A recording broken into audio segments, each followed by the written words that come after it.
This is Stand Up, episode 74. I'm Pete Dominick. This episode dropped Thursday, April 2nd, 2020.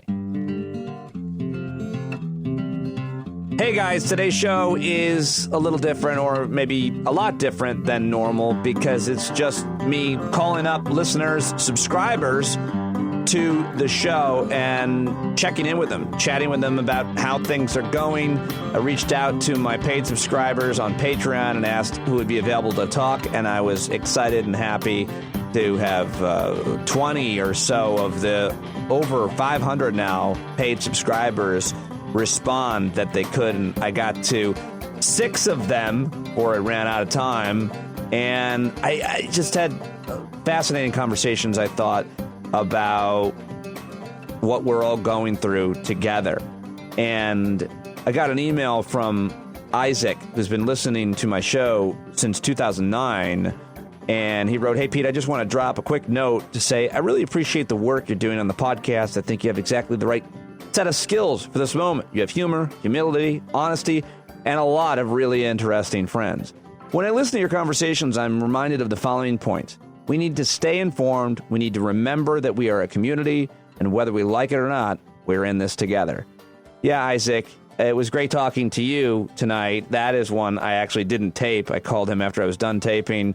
I didn't get a chance to talk to him. We ended up having a drink together while he was in Austin, Texas, and I, of course, am here in my garage in Rockland County, New York. Really smart, funny, thoughtful guy, and a brand new father as well. So shout out to Isaac.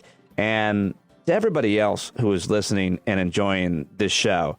Our friend Christine, who is a neighbor and works with my wife and her daughter, and she and her daughter work out, exercise, and take my wife's yoga class, and they're amazing people, and she's listening to the show. And so many of you are listening to this program, and it means so much to me that what I'm doing matters to enough of you that it gives me a sense of purpose to get up every day and to have this conversation, and doing it every day now. And so reaching out to a bunch of you today and having the conversations that I had, and if I didn't get to you, I will, because I'm going to keep doing this, maybe even try to do it every day.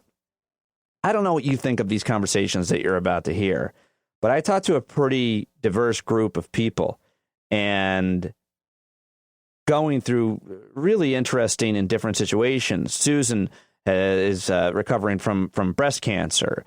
Patrick just lost his father, who is really close with, last week. And I talked to Patty, who lives with her son in Indiana and has been to hell and back over the past few years. But it's such an awesome and amazing person. I talked to a doctor in Florida who's doing great work and has always got a positive attitude, Barry. I also spoke with my friend Bill B. in D.C., who is always interesting to talk to about anything. And, of course, I started right here with Ron in California, who seems like such a cool guy, family guy, and I really enjoyed talking to each and every one of you. And I don't want to feel alone as we go through this unprecedented experience, and I know that you don't want to either. And so I'm hoping that these conversations with those of you who listen to this program will create this community and keep us connected, even if we never meet or talk to each other necessarily. You can hear other people who are curious and passionate and funny, who are just trying to figure life out, especially in these strange, crazy days that we're living in. So let me kick it off with my first listener, who I called Ron in California right now. All right, now let's go to Ron, who is in Pasadena, California. He's an engineer. His wife is a first-grade teacher. They have 10 and 7-year-old boys. Ron, thank you very much for joining me. Hello. Hey, bud. So how long have you been sheltering in place, would you say? We sheltered on Friday the 13th, and we've been in here ever since. Yeah, I think ours was the same day. Yeah. What, if anything, do you or your wife go out for? I'm the only one going out. We'll, other than going for walks in the neighborhood, they've closed down everything. Even we have the Rose Bowl that's been closed down. So the only places we're allowed to get out is our own neighborhood. And then, of course, we'll go get groceries. But everybody else has been in lockdown the whole time. What do you guys do in the neighborhood, if anything? We just walk or go for a jog. Take my kids out, get some sunshine. We do our social distancing. I think California has been pretty good about doing the social distancing as far as I've seen. So how would you say, have you noticed any differences when you go outside in your community, in your neighborhood, in terms of your neighbors and people being out more, or anything different in terms of people's behavior besides the social distancing? Yeah, I mean, the good thing is get to see all the parents parenting all the kids and teaching them how to ride bikes like I was able to do lately. So it seems like people are taking advantage of the time with their families, at least in my neighborhood. That's good. What was your situation before this in terms of your work-life balance? Were you with your family a lot? Did you work from home at all? No, I was mostly I'm working downtown LA. My wife actually teaches at the same place my kids go, so that was always good. But I'm a pretty hardcore work-life balance guy anyway, so I always made sure that I'm out of work by 4 and I'm watching my kids every night. That's awesome, buddy. So how hard has this adjustment been difficult for you?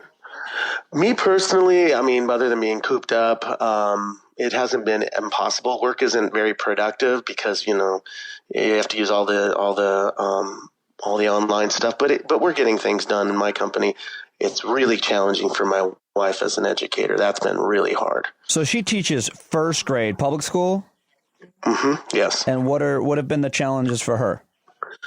Well, suddenly they haven't been taught, at least her district hasn't been taught how to do this mobile educating.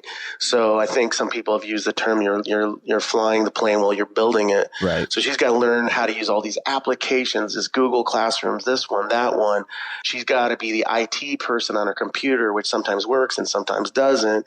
And then there isn't a real curriculum for this. So some teachers are going and putting tons and tons of classwork, and others are doing less, and she's not sure where to be doing her version of it. So it's been pretty stressful. Do the kids generally have access to her in terms of their computers and internet, et cetera?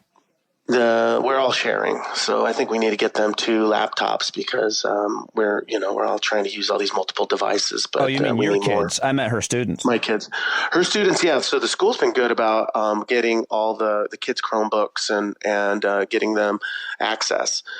She teaches in a decent affluent school district, so most people have the supplies they need. How are you doing, Ron? Like, how are you dealing with this? How are you coping with it? How much do you, I mean, I don't know you, so I don't know your kind of, your general level of anxiety, if you're prone to it. How are you handling it? I had such a bad year last year that, I guess my anxiety is on par with what it was last year. I ended up losing my brother last year, so it was a pretty hard year for me. And then just going into this year, I thought things were going to be better, but then, we have the pandemic. So I'm taking advantage of the time with my family. I think that's a really good thing. They make me happy. It's really hard to be cooped up, but life could be worse. At least we're healthy. I'm really sorry to hear about your loss. That must have been really difficult. And, yeah, it was a tough one. So, in terms of when you go, but your show actually helped me get through a lot of that. So thank you for all the good topics and stuff. That's amazing. What happened to your brother? Do you mind talking about it? He suddenly passed away. He was actually tomorrow would be his birthday, but he was 48 years old, and we're still not sure the reasoning. The coroner has taken, it happened in July. We still don't have the reasons or the results. So it was pretty tough. Wow. So in terms of like your connection to the news and what you're paying attention to, how much are you following the story? Do you follow local? Do you follow national, TV, newspaper, internet? How much do you pay attention to what's happening in terms of your connection, your relationship with news media? That's a good question. I look locally. I have apps that tell me what's going on locally. And of course I look at the major networks, the local networks. I read, USA Today, different news outlets. Sometimes I'll watch the Andrew Cuomo, the Gavin Newsom updates. Sometimes I'll watch the Trump ones to kind of get an idea of what's happening that day. Those Trump press conferences. I can't get through them all because they upset me, but probably every other day. I mean, it's just a shit show. Yeah, it's really upsetting to watch it. You start getting really upset, which in reality, any other leader, no matter who it is, wouldn't really upset you with their behavior and their antics. It's like, just give me the story, but he's such an asshole. I can't believe he thinks there's ratings when it comes to comes to a press conference and compares it to The Bachelor or the Super Bowl or something. It's insane. How do you feel like your governor Newsom in California is doing? I think he did a good job. He was one of the first to jump on it, and he shut the state down, the most populated state, like really fast. And I think per population, I think we're doing okay compared to other states. So he's doing a good job. I think he's doing a good job.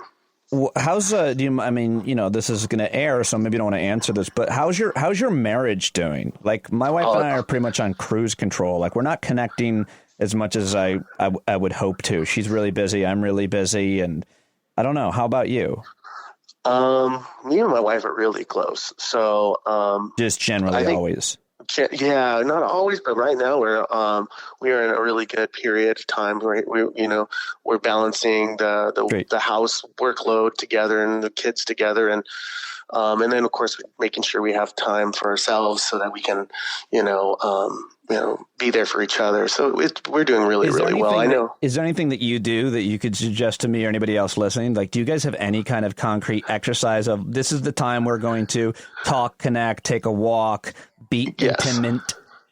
Yes. Yeah. So, I mean, it's hard to have, let's just be honest with everybody. If you still have sex with your spouse and your kids are always home, it's a little bit more difficult depending on a number of obvious factors. You don't have to tell me about your sex life, but in terms of just the connection with your wife, how do you invest in it? Are there any advice? Yeah, so we work out together. So we're going to work out. Nice. I would work out right now, actually, at noon here. So from noon to 1, we'll go out and do backyard and do CrossFit. And then in the nighttime, we do karaoke, like I may have said in the show before. Yeah, we sing karaoke almost every other night now because it's something fun. It makes us happy. With the kids too? The kids kind of think we're dorks. You and your wife do karaoke, just the two of you? Just the two of us. It's fun. That's fun. Great. Have you done that before all this? We do it once. We would do it once a month or something. Are you in a karaoke league or club of some sort that you're not being honest about, Ron? No, and we're not even that good, but it's just fun. Oh, that's awesome. I love it. Yeah. Working out, doing karaoke. Those are really two great suggestions. All right, here's one more random question. You said you go and do the grocery shopping. How often do you go? But maybe every third day. It's Trader Joe's, trying to get fresh food. They do a good job of social distancing. You have to be in, there's a line outside of the Trader Joe's just to get in. And then there's like 10 feet of distance apart, and they limit it to like 20 or 25 people in the store, and they got people cleaning it. So that's the place I feel most comfortable going. The rest of them are kind of gross. My neighbor, who's a really smart guy and who I respect a lot and not like overly, I don't know, cautious in general. I guess it's hard to put anybody on a spectrum with this in terms of what they're doing. But he says when he brings the groceries home, actually his wife does the grocery shopping, they like decontaminate every item. Do you go that far? No, I wipe it down. That's about it. You do? You wipe down though every package, like every box, every piece of food? Not every. No, not every. We haven't touched anything. And after I talked to him, I'm like, am I supposed to be wiping everything down? Yeah, we have. At our stores, because we don't have plastic bags in California, we bring our own bags, and now they won't let their own people bag your groceries if you bring your bag. So I end up bagging my own groceries anyway. So the horror. The odds of it. Yeah, I don't mind. It's good. It's like Tetris. But yeah, I don't feel. That's hilarious. Yeah, you are an engineer. That's how your brain thinks. Just stack it on top. Yeah. That's funny. Yeah. I put bread and grapes at the bottom. I don't even think about anything. I get home. My wife's like, "Did you pack this?" I'm like, "Nah, that idiot kid did." I love it. I just like packing. Awesome. You're right. I'm a geek, but no. So I think the odds are low that the packaging is contaminated. But if it feels a little shady, I don't mind wiping it down a little more than normal. Dude, so, I really appreciate you talking to me. Thank you very much, and I will touch base with you again soon. All right, you got it. You take care. All right, let's stay All right, let's stay in California. I just talked to Ron, who is in Pasadena, and talked to now my friend Susan. Susan, where do you guys live? Northern California, right? No, we're Southern. Oh. We're in West Hills. All right, wherever that is. Well, thank you very much for talking to me. It's a beautiful day out there in California, you told me. Yes, it is a really beautiful day, which is nice. I feel like weather is everything right now for some reason. I don't know why. I care more about the weather now than I did before all this. Did you have any change of opinion on the weather based on the situation that we're in? No, I absolutely love the nice weather we're having. When we first started, we're quarantined and stayed at home, it was gray and rainy. And even though I don't mind that and we need it, it just added to the mood. And right. So the sunshine and it being nice is really, especially when you're inside all day. It's pretty necessary. I feel like the virus doesn't spread in the sun as much as it does on the gray days. I have no evidence of that. I know it's not true, but it feels like something Trump would say. It's sunny, so it's fine. So everything's fine. Everybody go outside on the sunny days, stay inside on the rainy days. That's all we got to do. Yeah. Absolutely. So we've been talking for months now, and you and I off and on in different ways, and on the phone, and texting, and everything. And so you, on our first conversation, you told me that you were diagnosed with cancer about a year ago. So, yes. I mean, what a year it must have been for you, this journey, first your health, and then this situation. How are you dealing with it? How are you doing overall? Yeah, I mean, all we kept saying last year was let's just get to 2020 and it'll be great.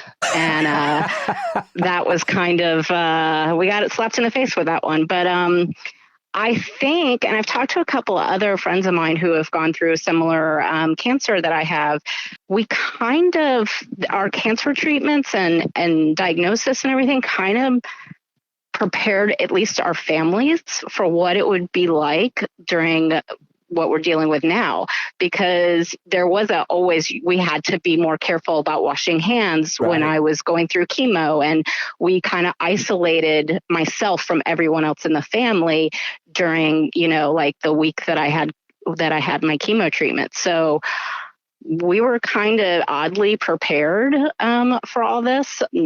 Not that that's a great way to be prepared for anything, but yeah, our family kind of has handled it, pretty well. Yeah, that's a really interesting and unique situation to have been in. But, you also had dealt with the anxiety and the depression as I was dealing with my job loss, and we talked about that. So, I mean, I feel like, you're more prepared to deal with the fear and anxiety that can be every day, right? Yeah, because I mean, a lot of it, you still you don't know what's going on, and you kind of just like with cancer, I think you're weighing the percentages. You don't want to get so caught in this I have to. Yes, we're isolating, we're doing everything that we're supposed to be doing, but you don't want to live your life in a total fear. Like if I slip up, this is all, because you already feel that way. Right. But at the same time, everything can bog you down, and we're just trying not to always looking at whatever positive side, silver lining, anything we can get that we can, not get to a point of so much anxiety that you're frightened all the time. So I think we were dealing with that before, and I think we're just moving into another aspect of that, of just trying to, hey, this is the new normal now.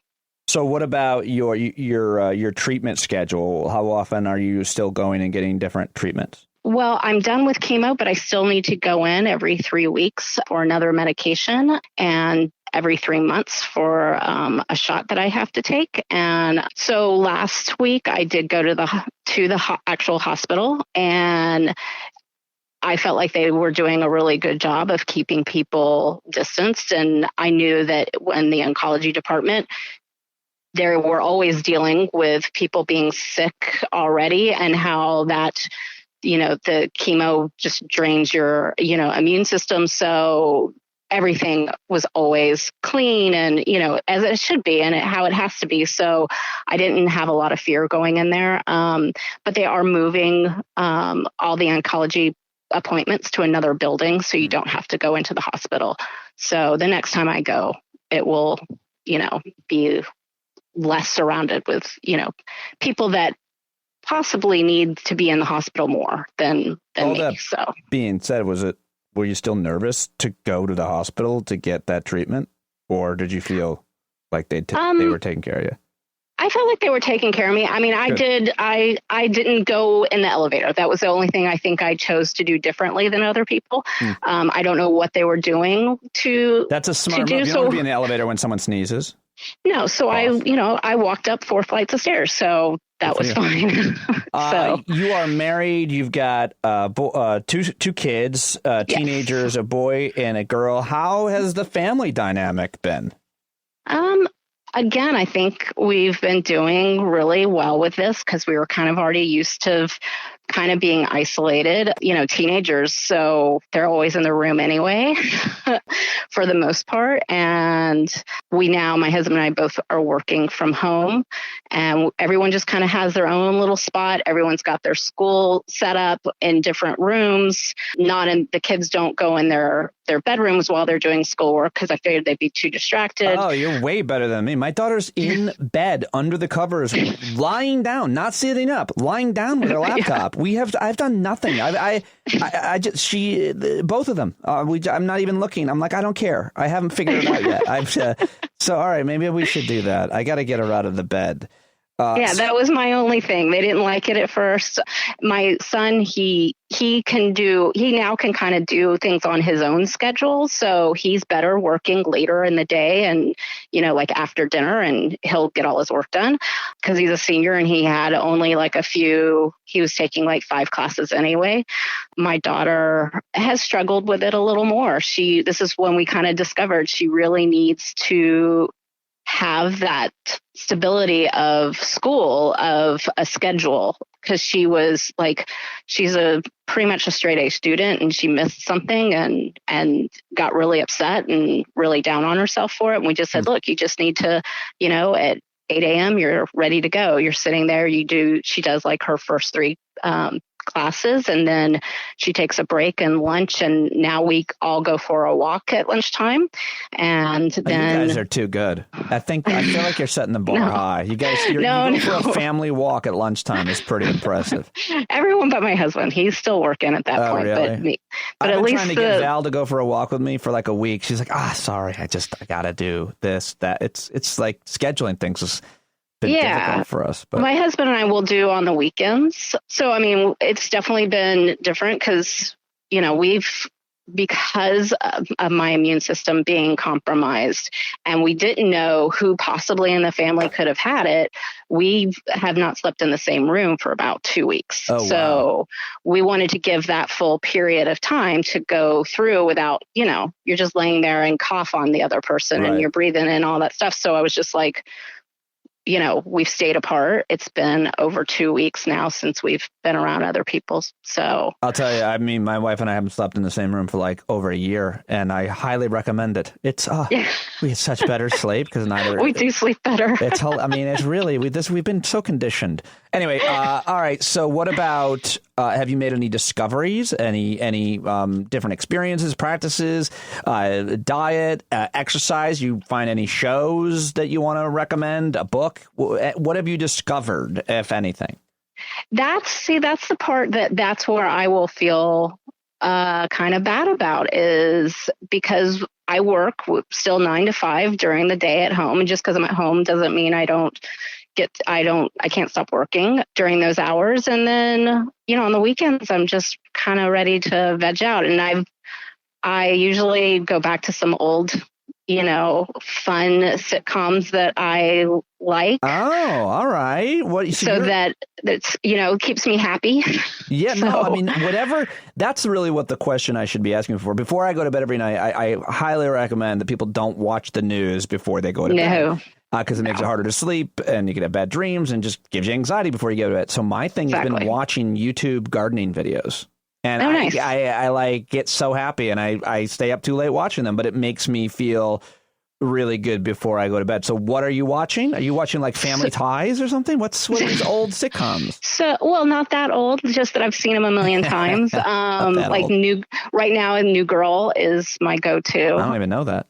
So yeah, it's just a kind of fun one. And then, it's silly funny. And then we have a ton of movies that we always love watching movies. Do you watch as a family, them as well? Sort of, like, not so much now because we would go to movies. My daughter, oddly enough, does not love movies as much as the rest of us do. But my husband and I, that's always been a thing, is watching movies together. And yeah, so we even go to sleep, with a movie on. So you fall right to sleep in the bed. Well, now you're in different bedrooms. Yeah. But So now we watch different things. But yeah.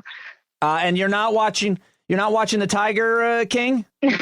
I thought we would watch it together. He wound up watching it one night. So now I'm off. So I'm like, oh my gosh. And everyone's watched it and everyone's talked about it. Yep. And I'm a little bit that way where, once everyone has said it and told me enough about it, I'm like, well, now I'm not interested. Yeah, I hear you. I never watch any of the shows that everybody's watching, but I watched the first episode of this and I feel I'm worried that forever in time, we're always going to connect the pandemic with the Tiger King. Yeah, exactly. Exactly. All right, Susan, I love talking to you as always. Thank you very much for having a chat with me for today's episode, and I will talk to you soon. Perfect. Good talking to you, Pete. Thank you. Susan.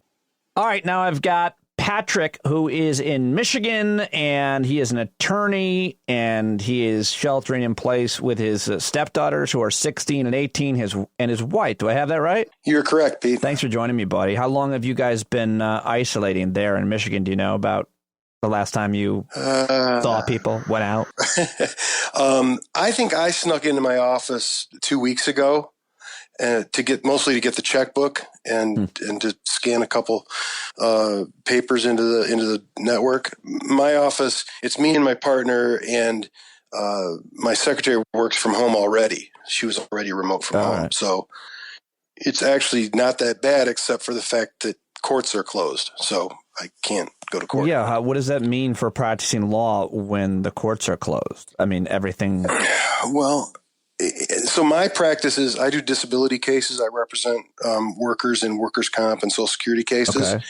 And the state workers' comp courts are allowing us to do settlement hearings by phone, and I've done one of those, which is good. And the federal Social Security courts are also giving us the option of doing them by phone. And I just talked to a judge today to kind of find out how that works, because I've got 3 hearings coming up in the next 4 weeks, and I have the option of asking for an adjournment so I could bring my client in live after this is over, which I might do. So we'll see. That's really interesting. I mean, I'm sure it's different for different types of law, but I guess all the courts are closed. So even criminal trials are on hold.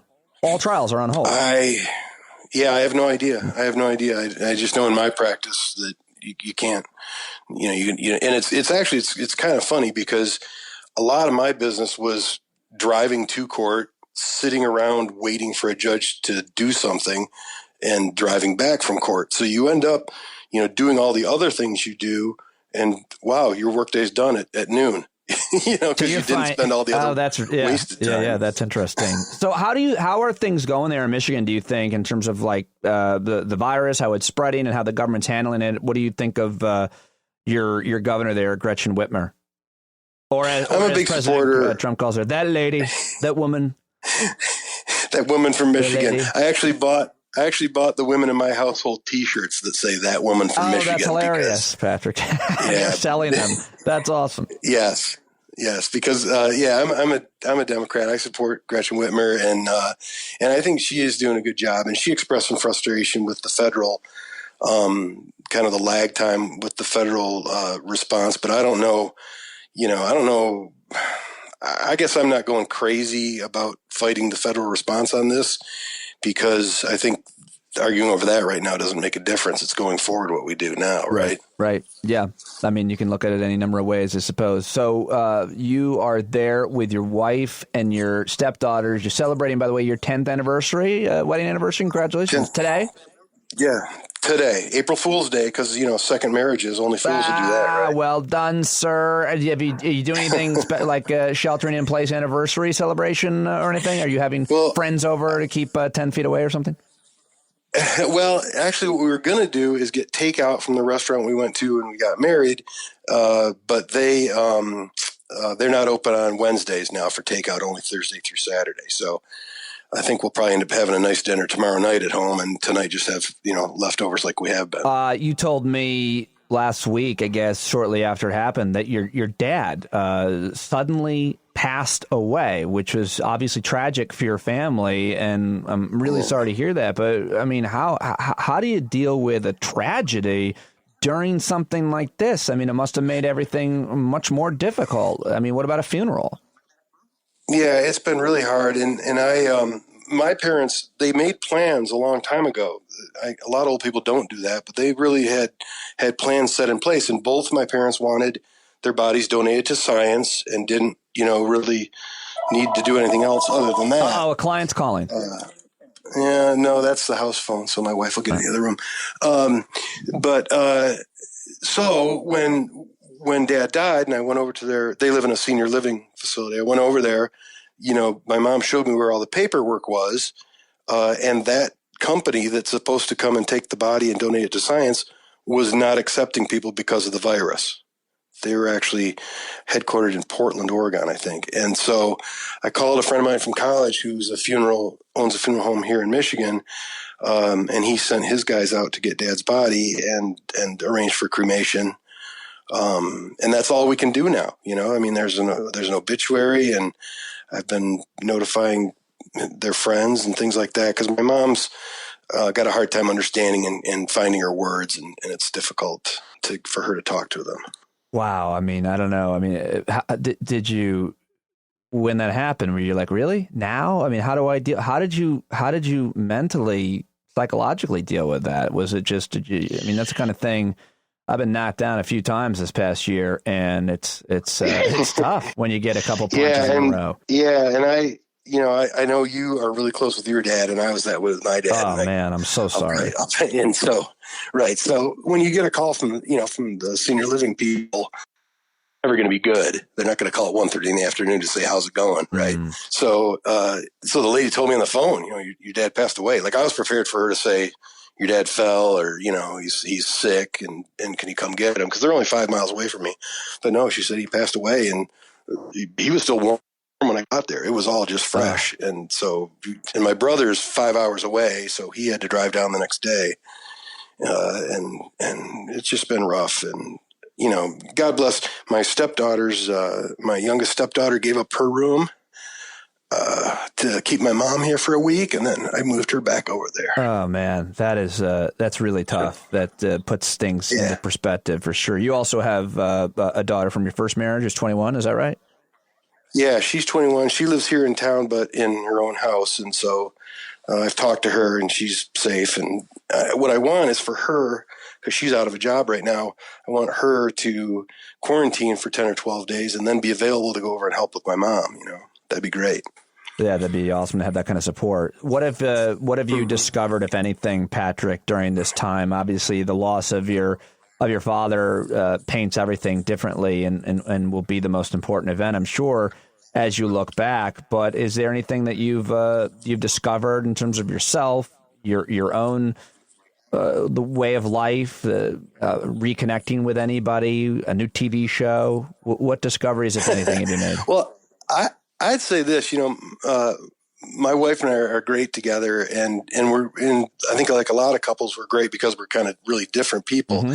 And she's a real worrier, and bit of a hypochondriac. I don't think she would disagree with that. So when this started happening, she was really nervous about it. And while I wasn't one of those, Fox watchers who said, screw it, let's go out to the bar, I definitely went out the Sunday before St. Patrick's Day to the Irish Coffee here in town and had a shot of Jameson. There was only 5 people in the bar, and so I thought that was fine. But now that I see what's going on here in Detroit, I'm as freaked out as she is. I'm scrubbing down with Purell every time I get in and out of the car, and I sneak into the side of my parents' senior living facility, so I'm not dealing with any of the other residents there, and I just go straight up the stairs to my mom's apartment. Hey, who's that creepy guy sneaking into the side?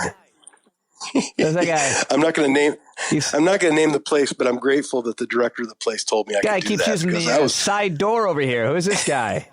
Keep seeing him. Why is he wearing a mask? Why is he wearing a Trump mask? Do they sell Trump masks? That'd be pretty fun. If they do, I want to know who's buying them. Have you been? This is a question of now. I'm going to ask at least one of the same questions to everybody because I just found this out that my friend, when he goes to the grocery store, they bring home the groceries.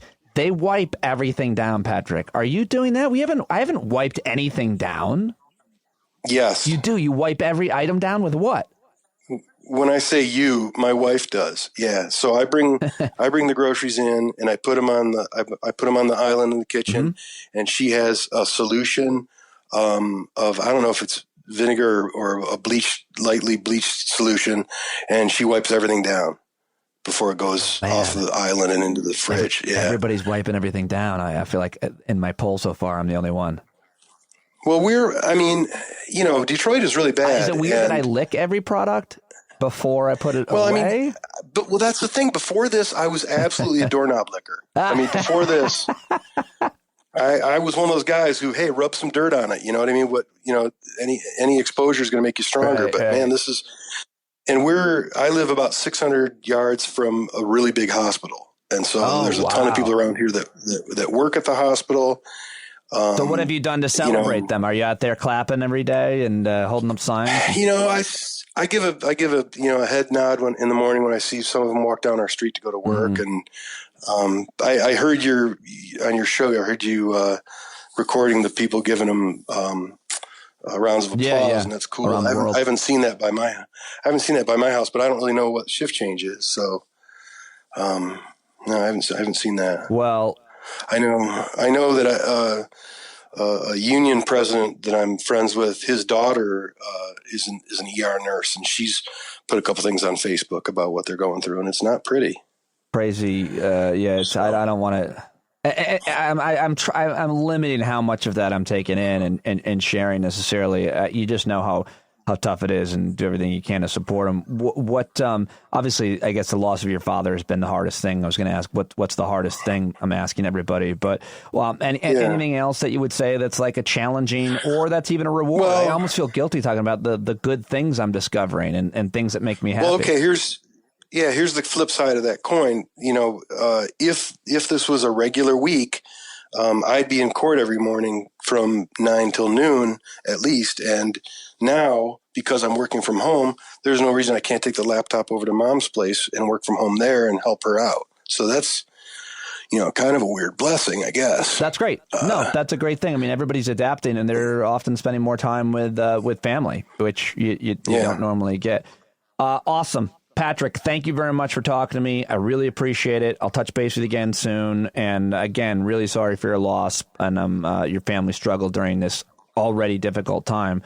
So, but you're inspiring the way that you're handling it. So I appreciate it, man. Hey, you're a longtime listener. Now you're a first time caller. There you go. Thanks, Patrick. Bye.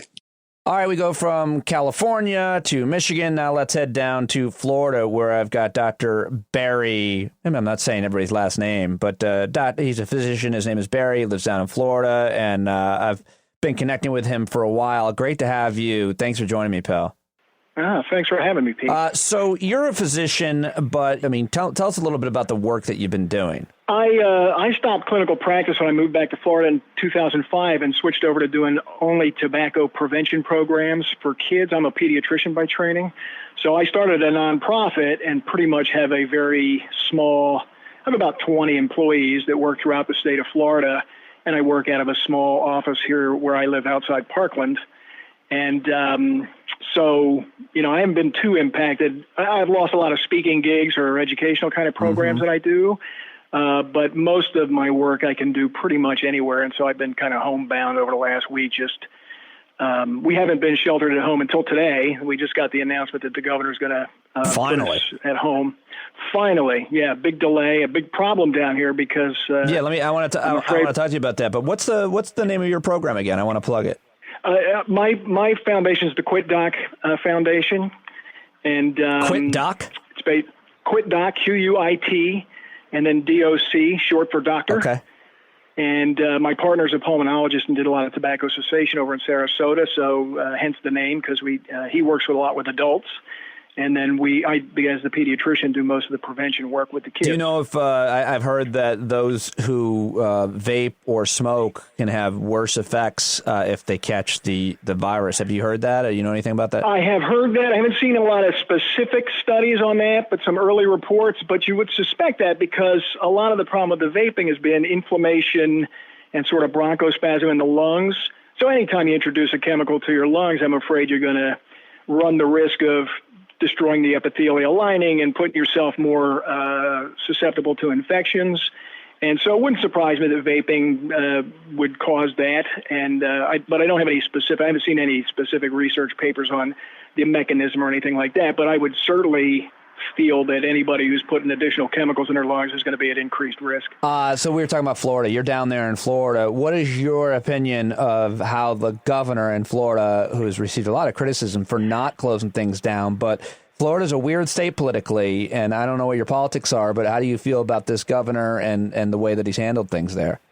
Well, I think he has been slow to act in a state that probably will be the next big population explosion of these cases.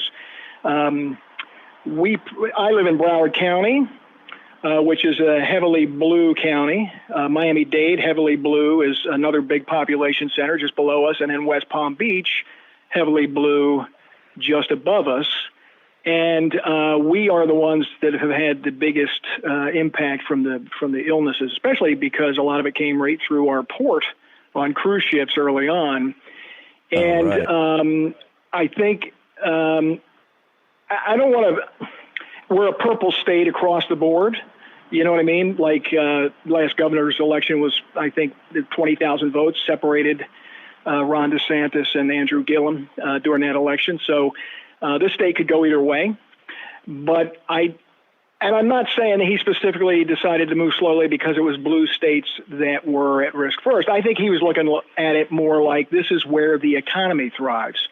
The tourism industry thrives. Right. And much like the president, this is about keeping the economy afloat as a priority over politics people. Over, yeah.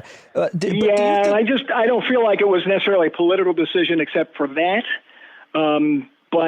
But he's had to come around because these numbers down here are starting to explode.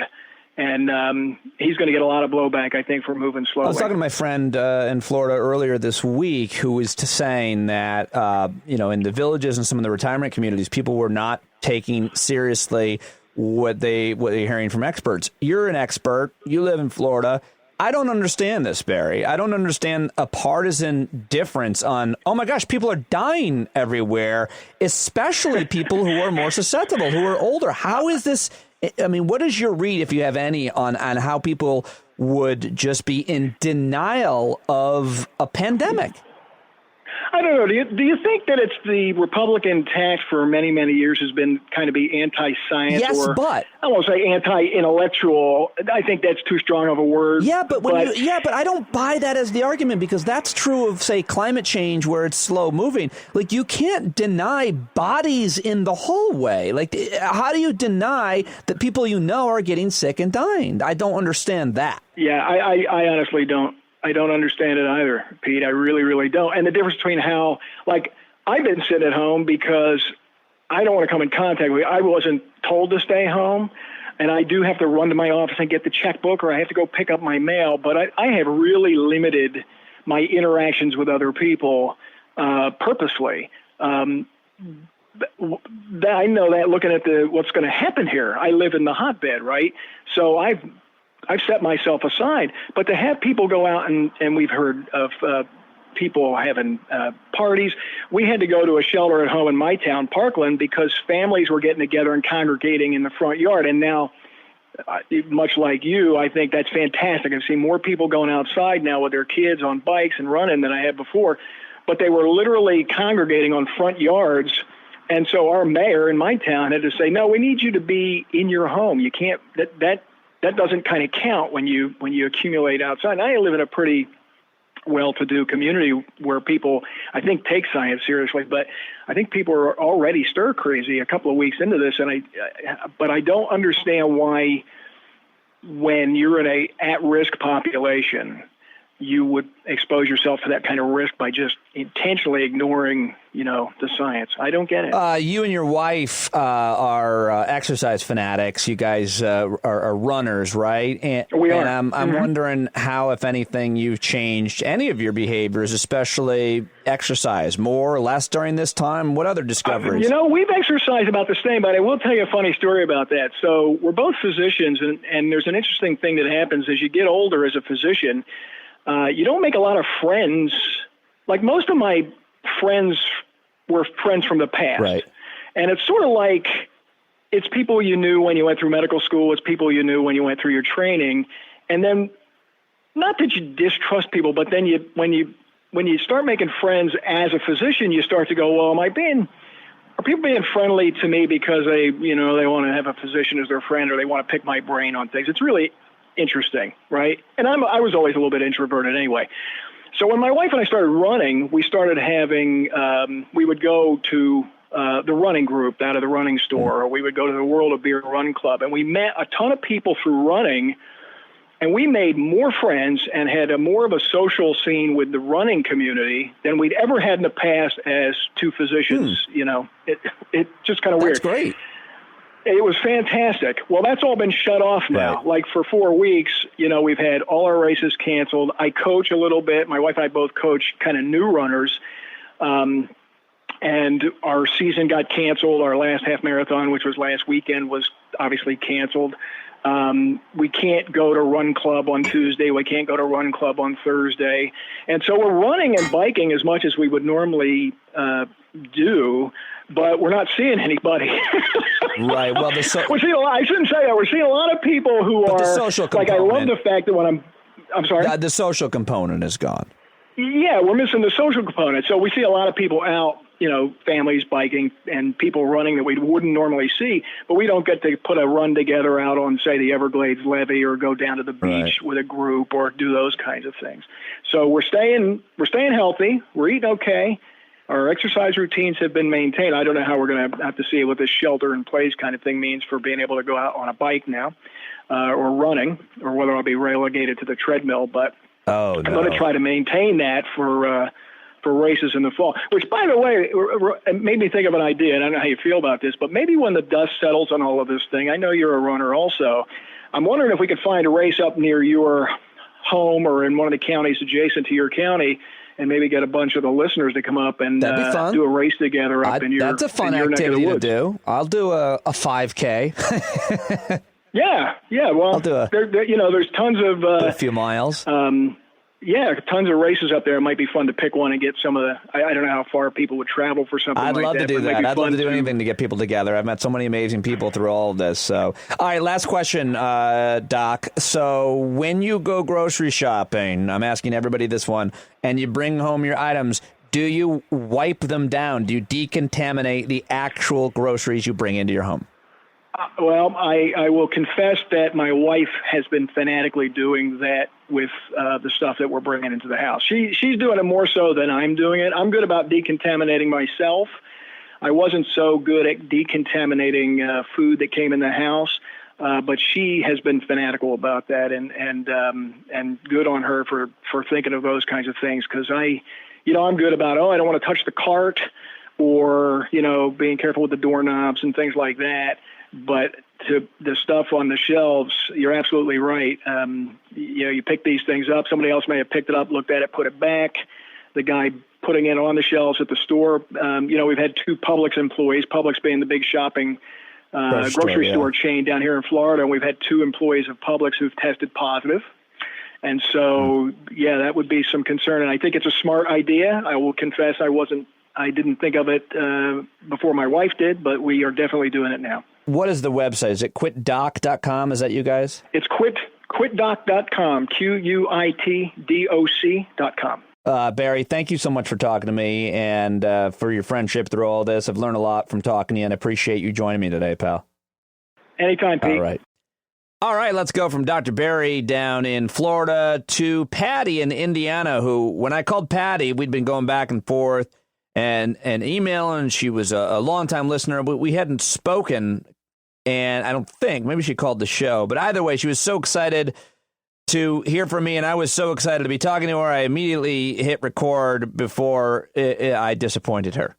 Excited. I never pick up the phone for somebody I don't know, but I figured it's New York and Pete's calling me and I'm going to talk to this man. Thank you so much. I really appreciate it. How are you? I just pressed record, so I'm recording your excitement. Oh, okay. I don't want you to change. Oh, good. Don't change a thing, though. Don't change anything. All right. All right. I'm good. I'm really good. It's so great to finally connect with you.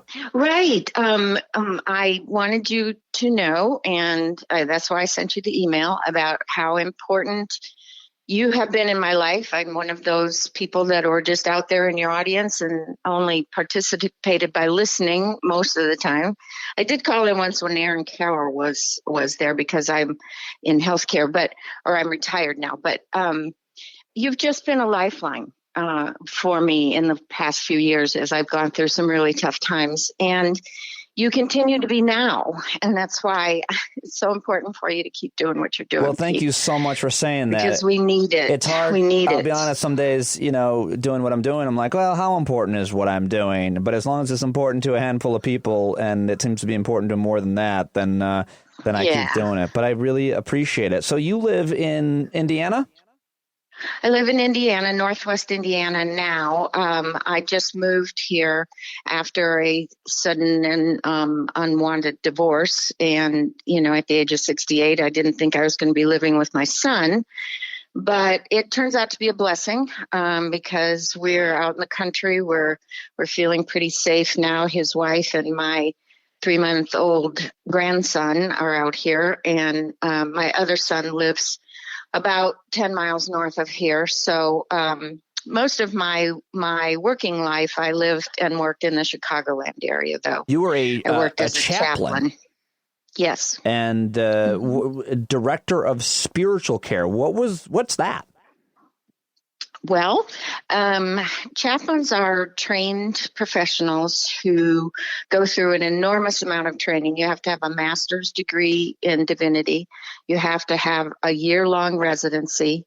You have to be board certified, and it's like a years-long process. People have no idea. It's almost like doctors do or, medical students do. And the training is so that we are taught to be with any person of any faith background or no faith background. It doesn't matter.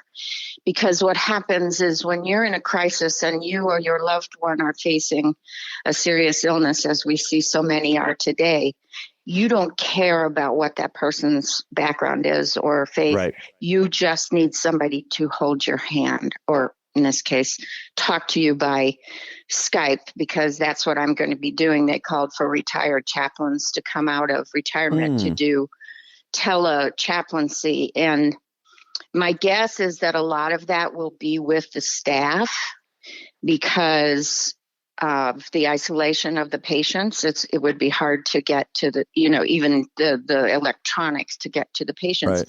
Maybe that's not true.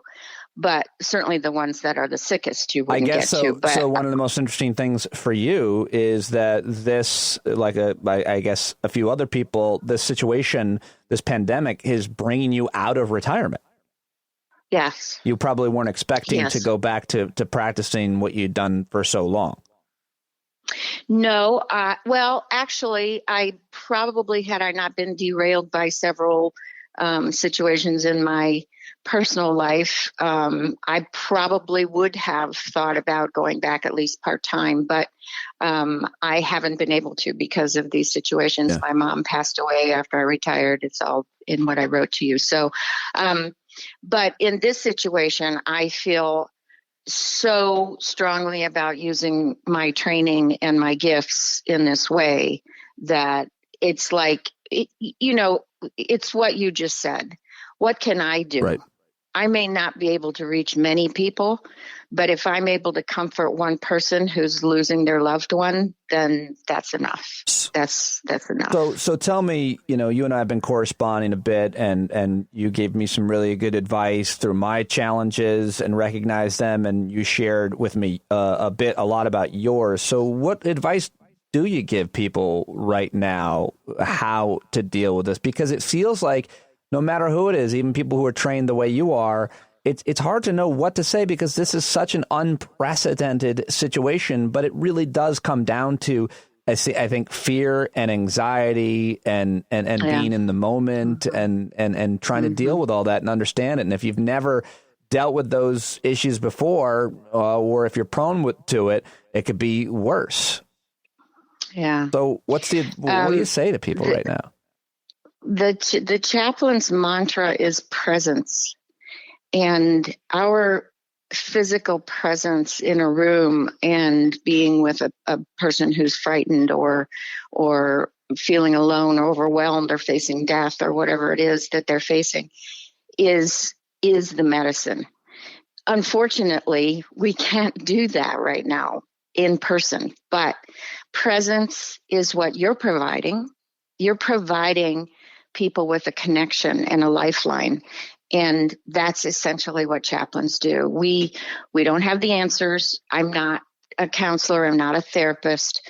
I am simply somebody who will sit with you in your suffering and feel it with you. And there is nothing more powerfully healing than that. Why do you do that? Why? So hard. It is hard. I was a hospice chaplain for a while, and then I was in the brain injury unit. Oh, wow. For 12 years while I was the director, I was also serving in the brain injury unit. And that's a devastating place to be. But why do you do it is, I don't know. You don't do it unless you feel called to do it. And I don't like that word call because it has religious connotations. And as I mentioned to you earlier too, I don't consider myself to be religious anymore in the conventional sense. Right. But I felt like it was what I needed to do, what my purpose was in life. I didn't always know it. I was a secretary for 20 years until my life fell apart. When I was in my late 30s, I went through my first divorce and my father died, and I lost my job as a secretary all in the space of 1 year. Wow. That's a lot. So that brought me to my knees. I hadn't been in a church. I hadn't been spiritual. I hadn't been seeking. I had been none of that. In fact, I was probably actively trying to destroy my life with drugs and alcohol.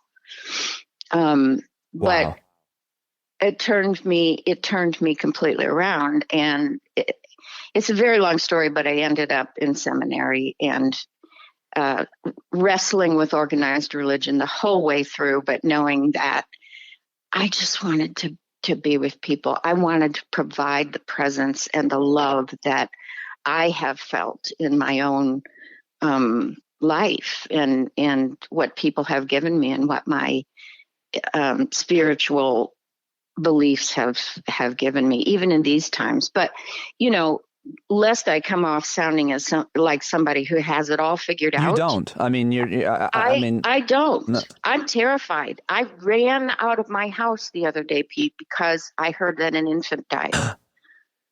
I literally got up and ran outside the door because I thought my terror would just destroy me in that moment. So I went to nature, and I also talked to you about this in my email. Nature. I went outside and I breathed. Everything and I for said, me during this time. Everything. Yeah. Everything. Yes. I feel bad for people who live in urban areas that can't really connect with nature during this time, and hopefully they can find a way to. Yes. I'm going to start making videos just of where I'm at, although I don't want to make people jealous, but just to connect them somehow with nature in kind of a real time way. Well, listen, I could talk to you forever, and I'm trying to make these short, but I'm going to call you back before the week is over off the air, and we'll talk more because I really enjoy hearing your voice. Oh, that sounds great. Okay? I really love this. Is so good for me. Thank you so much. It's so good this call is special. Good for everybody who's hearing it, and I appreciate your honesty and thoughtfulness. Trisha. Thank you. Okay. All right. Take care. Patty. Patty, forgive me. Okay. From now on, it's just Patty. I'm looking at your emails. Patty. All right, bye. All right, that's Patty in Indiana. Wasn't she awesome? And now let's get to our old friend Bill B in D.C. I'm good, powering through, kind of over the shock of it, you could say. Yeah, sure. Hey, hold on one sec. Hey, Finn. Yeah. I wasn't joking. Don't yell anything. He can. All right? It's fine if he does. I know myself. I'm going to take it over, though, if you give him half a chance. All right, here we go. You ready? Yeah. Go. All right, let's go to my friend Bill B in D.C., who apparently is making dinner right now. What are you making? Making a pepperoni pizza, brother. Oh, you're making a pizza at home from scratch? The dough is not from scratch, but everything else is. The dough is from this place called A. Listrani's in D.C., which is this hidden little gem, which I hope none of you ever find. Do you put it in what kind of oven? I have a gas oven. All right. So. Have you been making a lot of new, interesting things, or is this par for the course? No, this is I don't make a lot of pizza, to be honest with you, because it's hard to do it really well at your house. I used to do it in my brother's restaurant before he owned it many years ago as like a job. So it's kind of hard to do something as well at home as you had when you actually had like a professional oven and all the rest of it. So I'm usually more into baking bread and that sort of thing. Well, let me ask you about how things are, because you and I have been going back and forth, and obviously you've got a lot of concerns about the economy, as everybody does. Seeing now reports there's going to be like 32% unemployment, 50 million unemployed people. You are in the parking garage business in D.C. What are you? How are you doing? As it said, have you settled in with what's happening? What do you think? Well, I think the best thing that people, or the most important thing people need to realize, is how fast it happened. I was hearing it was coming, and at least intellectually was prepared for it. But I don't think anybody could have been prepared for 110% of normal business on a Thursday and the following Monday being at like 5%. And that's what happened. I mean, and that literally is what happened. And so there's kind of no way to prepare for that. And what happens in those situations is that the lines of credit dry up immediately. The banks are scared to death. And then everybody who owes you money won't pay. And everybody you owe money to wants their money yesterday. So it's very much a depression-style cash crunch going on right now. And that, is a bad thing in a very, very many different ways.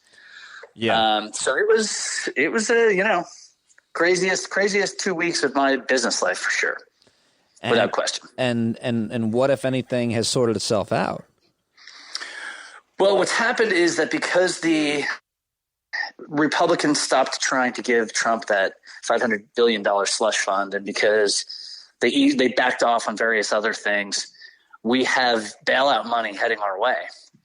And honestly, for most businesses, it's not even really bailout money. It's like money that gets you through that cash crunch. Most of it will either be paid to employees as salary and then written off, or you'll have to pay it back. So it's acting in effect as, fairly speedy unemployment insurance, number one. Mm-hmm. And then, that is fine. I mean, that's good. That's really what you want. And then number two, it's, providing low interest loans to give people enough cash flow to get through for the next 2 months. Right. That's really what it comes down to. I think there'll be at least another round or two of this, by the way. Right. I think they're going to need to. How old is your son, Finn? He is 8. How's he dealing with it all? Oh, that poor little rotter. For him, it's like stuck at home with mom and dad all the time. No friends. Very social kid. He's not the best looking kid in the world. In fact, his face is kind of weird. And, he's got some issues, mostly emotional and intellectual. But there he is. But it's hard on him because he's basically cut off from this whole world of people and kids and fun. So we've actually set up there's a Minecraft server that a bunch of his friends are on. that is turning into a nightly tournament, it looks like, for an hour or two. All right, that's good. And which, by the way, is a thing that I would have spit upon a month ago. Right? Oh, really? Yeah, ago, how things change. Oh, my God, right? A month ago, I would have been like, that is not happening to my kid. And now I'm like, when's it on? When's it on? Like, get them on there. Because it's their socialism. It's their social time now. Right. And, we're doing Zoom for a bunch of his friends to see each other once a week or twice a week. The school's doing it. But, I mean, again, it's the speed with which this hit. Like, the schools down here we're trying very hard. I'm not criticizing them. But things just happen so quickly that even in a place where there's lots of resources and lots of knowledge of what was coming, there was no way to be ready for it. So it's only now, about 2 weeks in, that, the system itself is really catching up in any way. We were pretty good. I had him on a schedule for homeschooling like the first Monday. It didn't work very well, but right. It was definitely there. I think for a lot of folks, they're just getting their heads around it. Or if, you're working and you don't have time to have your head around it. I mean, it's tough. It's tough. It's very bizarre to be in a city like this. Where what's DC like right now? Very quiet. Very, very quiet. You ever seen it like this? No. No, in fact, my company, my partners and I, we were all together for 9/11 down there. And we've been comparing notes. Somebody came to one of us and said, "Oh my God, this is our 9/11." And we looked at each other and laughed and said, "Well, actually, we already did that one." So, we've been through crazy things. The problem with this one is 9/11, it happened. I don't know if you remember the sniper, the DC sniper. Yep. That happened also. This feels like the DC sniper. Really? Much more so. Yeah, where DC sniper, you were looking over your shoulder the whole time. It was much harder to figure out. It was, an unknown with no end in sight that anyone could predict. So by that 9/11, it happened. Yeah. There was recovery. You could work towards recovery, and you could go and bomb Afghanistan if you felt like it. This is like, when's it really going to end? Nobody knows. And there's a lot of I'm going to be on a panel on, I guess, the 7th for this parking industry web panel talking about what's going on in my business. And in the pre-setup for it, I just said, guys, I've been looking at all the models for how long this is all going to take. June at the earliest is when things will just begin to get back to normal. And people on the call all groaned. No one wants to believe that, and that's the reality. Right, yeah, at least. And by normal, I mean, who even knows what that means? By normal meaning some people go back to work then. Right. Are you paying more attention to news or less attention to it? I'm paying less attention to news, I am. Because it's just so, I mean, this is we were killing it this year. We had some bad years. We were heading to some good ones. This was going to be a really killer year.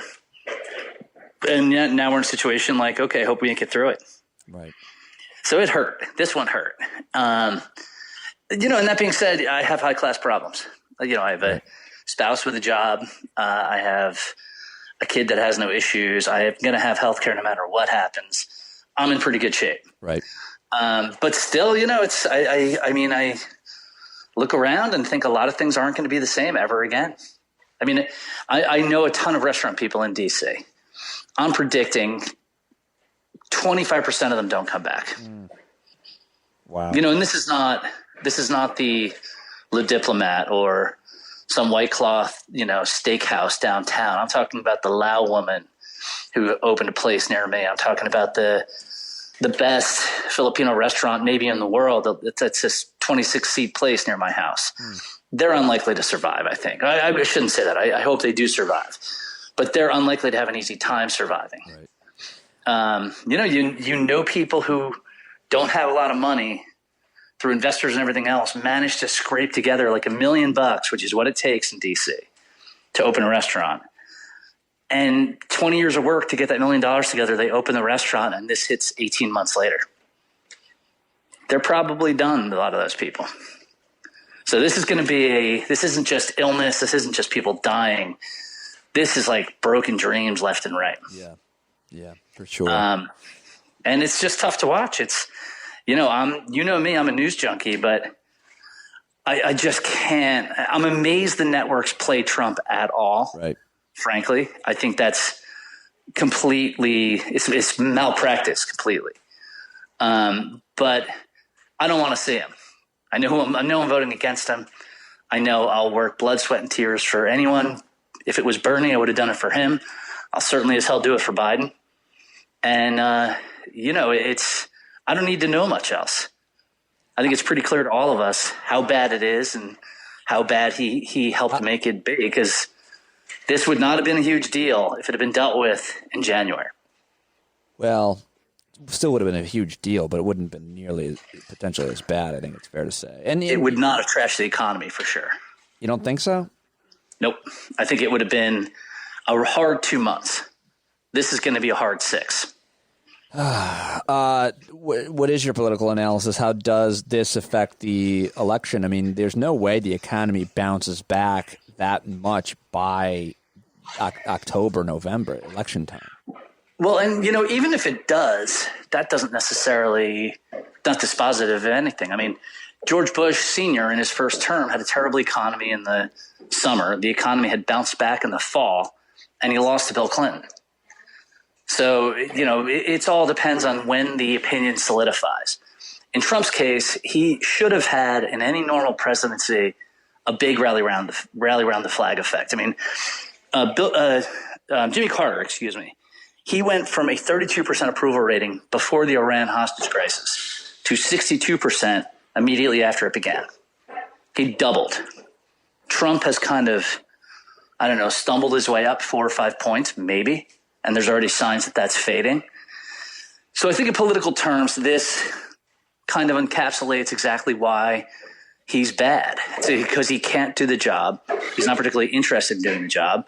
And he's not presidential. Forget about his demeanor in action or ability. And I just think that his chances of winning, I was saying 3 months ago, was 65%. Now, I think he's got to be an underdog if it's Biden. I really do. Particularly because Biden is doing well in all of those groups of people. He's not only doing better, everyone talks about Biden and Bernie and why Bernie's sort of logic of his candidacy fell apart. But Biden's actually doing a hell of a lot better in many groups than Hillary Clinton did. Yeah. With white working class voters, for instance. So I think Biden is, love him or hate him, probably a pretty well balanced candidate to beat Trump.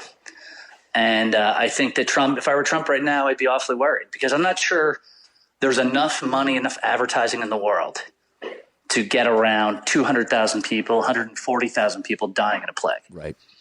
Where you said on TV, I take no responsibility. I mean, I would just replay that every day from the middle of July till the middle of November. It's a weird thing to say. It's a weird thing to try to get away with. But it's beyond weird though, and this is why it's powerful. He's telling you the truth for once, and truth is the most powerful thing. If you want to really kill somebody, get them to tell you a truth about themselves that the audience or that the voters can understand and hear clearly.